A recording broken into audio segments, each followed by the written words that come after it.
పైకి లీటర్లా కనిపించే ప్రతి ఆయిల్ ప్యాకెట్ లీటర్ కాకపోవచ్చు, కానీ ఫ్రీడమ్ ఆయిల్ ప్యాకెట్లో మాత్రం ఖచ్చితంగా లీటర్ నూనె ఉంటుంది.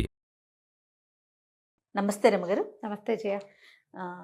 రమ్మగారు, పిల్లలు భయపడుతున్నా, దెయ్యాల సినిమాలు చూస్తున్నా, లేదంటే ఏదైనా ట్రావెల్ చేస్తున్నా వెంటనే జై హనుమాన్ అనుకోమంటాం, లేకపోతే హనుమాన్ చాలీసా చదువుకుంటే మంచిది, భయం పోతుందంటాం. భయం అనగానే హనుమాన్, ఇవి రెండు ఈక్వల్గా ఉంటాయి అన్నమాట కదండి.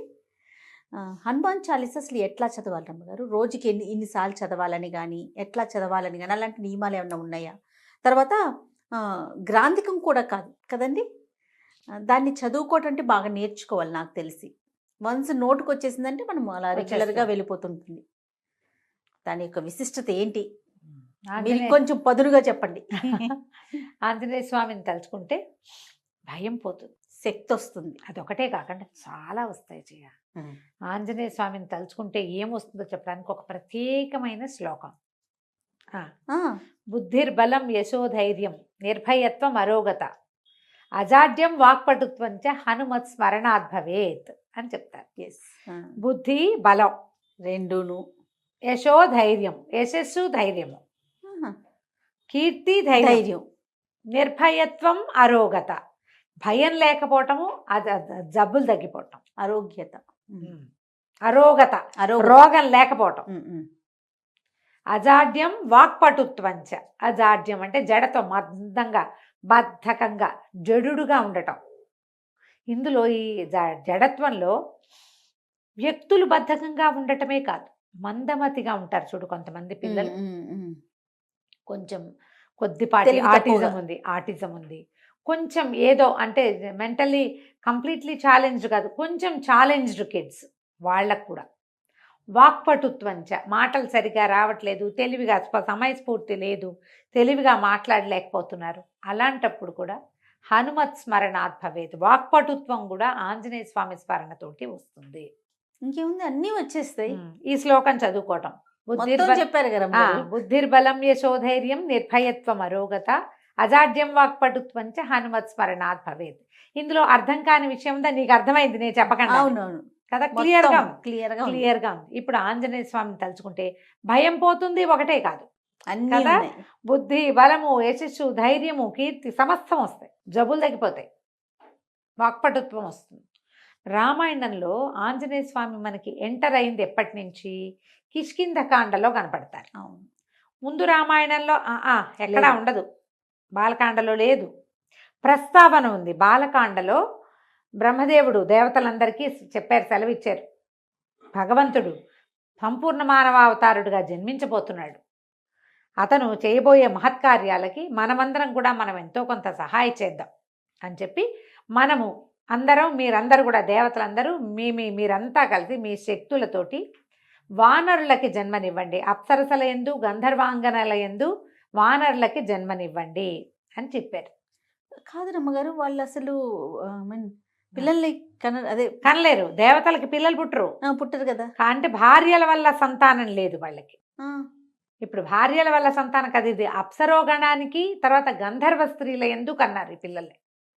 ఒక్కొక్కళ్ళు ఒక్కొక్క చోట వాళ్ళ అంశాలు, ఇది డైరెక్ట్గా సంతానం అని చెప్పడానికి వీల్లాగా కాదు, బయలాజికల్ కిడ్స్గా చెప్పడానికి వీల్లేదు, వాళ్ళ అంశస్వరూపాలు. ఇప్పుడు వాయుసుతుడు ఆంజనేయుడు, ఈయన బయలాజికల్గా వాయువు కుమారుడు కాదు, ఈయన కేసరి నందనుడు. కేసరి భార్య అయిన అంజనాదేవికి వాయుదేవుని వరప్రసాదం వల్ల పుట్టినవాడు, అంతేగాని బయలాజికల్గా వాయుదేవుడికి అంజనాదేవికి పుట్టినవాడని చెప్పబడదు, అలా జరగల. ఈ దేవతలందరూ మీరు సంతానాన్ని కలగండి కనండి అని చెప్పినప్పుడు ఆంజనేయ స్వామి మాట వచ్చింది బాలకాండలో. ఒక్క వర్డ్, ఒకటే వర్డ్,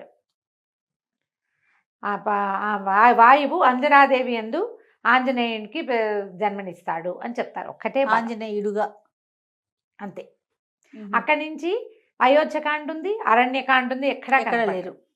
పూర్తిగా సీతాపహరణం జరిగిన తర్వాత రామలక్ష్మణులు ఇద్దరు సీతా ఏమంటారు అన్వేషణలో భాగంగా ఈ కిష్కింధ నగరం వైపుకి వచ్చారు. ఋషిముఖ పర్వతం దగ్గరికి వచ్చాకే మనకు ఆంజనేయ స్వామి ఎంటర్ అవుతాడు. ఆ హనుమంతుడు అప్పుడు ఎంటర్ అయిన వీళ్ళకి చిన్నతనం నుంచి స్నేహము, చిన్నప్పుడే కలిసింది ఏమీ లేదు. ఈయనకి 36, 37 సంవత్సరాలు వచ్చినాయి రాముల వారికి. మరి ఆయనతో పాటే పుడితే వాళ్ళందరికీ కూడా అదే వయసు ఉండాలి కదా. ఆయనతో పాటు ముందో వెనకగానో పుట్టారు.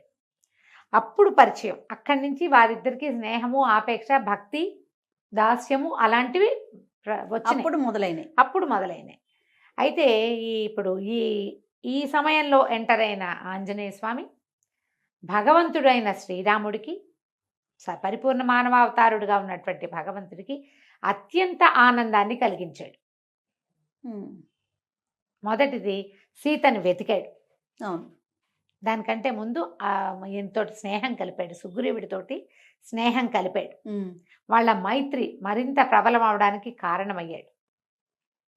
సీతాన్వేషణ చేయాలని బాగా ప్రబోధం చేసుకున్నారు ఒకళ్ళకొకళ్ళు.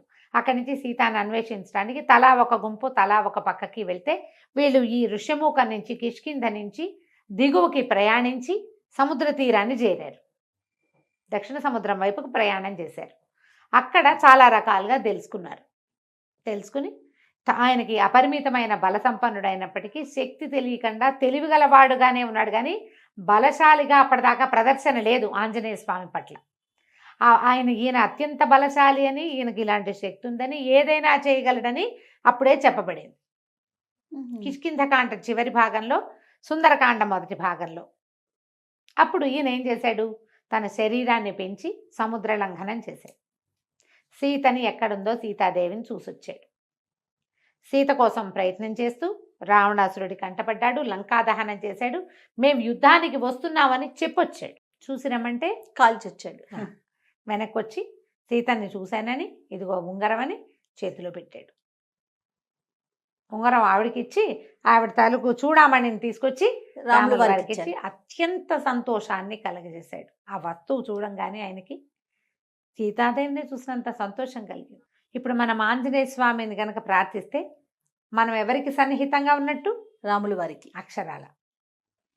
తర్వాత యుద్ధానికి బయలుదేరారు. యుద్ధంలో కూడా ఆయన చెయ్యగలిగినంత సాయం చేశాడు ఆంజనేయ స్వామి. అపరిమితమైన ప్రీతితోటి ఈయన్ని కొలిచాడు. చిరంజీవిగా వరం పొందాడు. ఆయనకు అంతకుముందు ఉంది, రాముల వారి వల్ల కూడా వచ్చింది. ఎక్కడ రామనామ సంకీర్తనం ఉంటే అక్కడ ఆంజనేయ స్వామి ఉంటాడని చెప్తారు. ఎత్ర ఎత్ర రఘునాథ కీర్తనం తత్ర తత్ర కృతమస్తకాంజలిం బాష్పవారి పరిపూర్ణలోచనం మారుతిం నమత రాక్షసాంతకం. ఎక్కడ రామనామ స్మరణ ఉంటే అక్కడ ఆంజనేయ స్వామి ఉంటాడు. ఈ కథనాల వీటి వల్ల మనం ఆంజనేయ స్వామిని తలుచుకుంటే భగవంతుని సామీప్యాన్ని పొందినట్టు మనం ఆటోమేటిక్గా వస్తుంది. అందుకని పిల్లలకి హనుమాన్ చాలీసా నేర్పిద్దాము. ఆంజనేయ స్వామికి సంబంధించిన చాలా శ్లోకాలు ఉన్నాయి. ద్వాదశ నామావళి, ఆంజనేయ స్వామి తాలూకు ద్వాదశ నామావళి 12 నామాలు ఉన్నది, చిన్నది, అది చెప్పచ్చు. అక్కడి నుంచి హనుమాన్ చాలీసా పెద్ద చాలీసా అనగానే 40 కదా. అయితే ఈ 40 శ్లోకాలు దోహాలు అంటే చిన్న వాటి కదా, 4 లైన్లే. అవి కూడా సరిగా రాస్తే 2 లైన్లే వస్తాయి. తెలుగులోనూ చెప్పుకోవచ్చు, సంస్కృతం అంటే ఒరిజినల్ భాషలో తులసీదాస్ గారు రచించినటువంటి అవధి భాషలో ఉన్న హనుమాన్ చాలీసా అంటే డైరెక్ట్గా ఋషి ప్రోక్తం, ఋషి ఏం చెప్పారో అది. ఇప్పుడు వాల్మీకి మహాముని చెప్పిన రామాయణాన్ని ఋషి ఆయన తన కంటితో చూసి దాన్నంతా మనకు అందించారు. ఇప్పుడు ఆ వాక్యాలే మనం చదివితే అద్భుతమైన ప్రయోజనం లభిస్తుంది. అలాగే తర్వాత మన యుగంలో తులసీదాస్ గారు కూడా వాల్మీకి మహామునికి దగ్గర నుంచోగలిగిన స్థాయి కలిగిన ఋషితుల్యులు. ఆయన చెప్పినటువంటి హనుమాన్ చాలీసాని మనం అదే భాషలో చేస్తే చాలా మంచిది. ఆ భాష చెప్పలేకపోతాం, తప్పులు వస్తాయనిపిస్తే తెలుగు భాషలో మనకి అవకాశం ఉంది, అది కూడా చెప్పుకోవచ్చు. హనుమాన్ చాలీసా సింపుల్గా వస్తుంది పిల్లలకి. ఏదైనా ట్యూన్లో నేర్పించుకోవటమే. 2 పద్యాలు చొప్పున, దోహాలు చొప్పున చెప్పినా కూడా వచ్చేస్తాయి. అవును, రోజు చెప్తుంటే చక్కగా వస్తుంది. సాయంకాలం పూట పిల్లలకి చెప్పండి. పిల్లల్ని ఇదేంటంటే ఇదేదో చదివితే అదేదో వస్తుందని కాదు, ఇది చదివితే నీకు బాగుంటుంది, నీకు ధైర్యం వస్తుంది, నీకు బుద్ధి వస్తుంది, నీకు జ్ఞానం వస్తుంది, నీకు అనారోగ్యం తగ్గుతుంది, నువ్వు ధైర్యంగా ఉంటావు, నీకు ఎవరో ఒకళ్ళ సహాయం లభిస్తుంది. అసలు సహాయమే అవసరం లేని అసహాయ సూర్యుడిగా నువ్వు ఉండొచ్చు. ఆంజనేయ స్వామికి ఎవరు సహాయం చేశారు? లక్ష్మణ స్వామిని బతికించడానికి ఈయన ఏం చేశాడు? సంజీవ పర్వతానికి పరిగెత్తుకుంటూ వెళ్ళాడు. అవును. ఆయన ఒక్కడే తెచ్చాడు. ఎవరు సహాయం చేశారు? ఎవరు చేయలేదుగా. ఉమ్, ఉమ్. అసహాయ సూర్యుడిగా అవుతారు అని చెప్పి నేర్పించి దాన్ని మెల్లిగా రోజువారీడికి చదవటంలో పెట్టండి. దీనికి ప్రారంభం ఏంటంటే తల్లిదండ్రికి వచ్చి ఉండాలమ్మా. అది పిల్లాడికి ఇప్పుడు నాబోటి పెద్దమ్మతోటి నేర్పించడం గొప్ప కాదు. ఉమ్, ఉమ్. నువ్వు కూడా నేర్చుకో, నువ్వు కూడా చదువు.